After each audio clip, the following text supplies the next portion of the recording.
Vendredi dernier, un ressortissant congolais de 35 ans a perdu la vie en pleine rue à Dublin suite à un présumé vol à l'étalage, une interpellation particulièrement musclée qui suscite depuis une vive émotion en Irlande et au sein de la diaspora congolaise. 2 enquêtes sont en cours pour en savoir davantage sur les circonstances de sa mort. Camille Ballan, Yann Guénaud. Une vidéo choc devenue virale sur les réseaux sociaux. Les faits se sont déroulés sur Henry Street, une des artères les plus fréquentées de Dublin. Suspecté de vol à l'étalage, un homme est maintenu face contre terre par des agents de sécurité privés.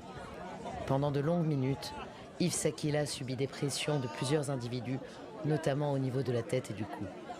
Inconscient à l'arrivée des policiers, le trentenaire est menotté brièvement, puis transporté à l'hôpital où son décès sera prononcé.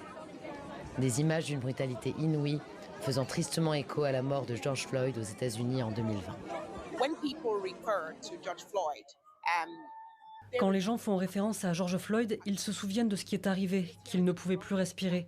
Là, on entend les gémissements de cet homme sous le poids de 6 ou 7 autres. Ça suffit à traumatiser quelqu'un. C'est une erreur sous toutes ses formes et il est important que nous le reconnaissions afin que cela ne se reproduise plus. Ça devrait être la dernière vie de migrants perdus dans ce pays. Selon les autorités irlandaises, l'homme aurait refusé d'obtempérer et aurait tenté de prendre la fuite. Un homme âgé de 80 ans a été légèrement blessé. Yves Sakila est né en République démocratique du Congo, mais a grandi à Galway et à Dublin. Aujourd'hui, ils étaient près de 400 manifestants devant le Parlement irlandais à scander « Plus de silence, justice pour Yves ». Parmi eux, le pasteur Remba Osengo, dont la famille Sakila fréquentait l'église. Yves Sakila n'était pas armé, n'avait même pas quelque chose qui pouvait inquiéter le service de sécurité. Et alors, ces gens ne pouvaient pas utiliser, n'est-ce pas, cette force comme ça contre lui.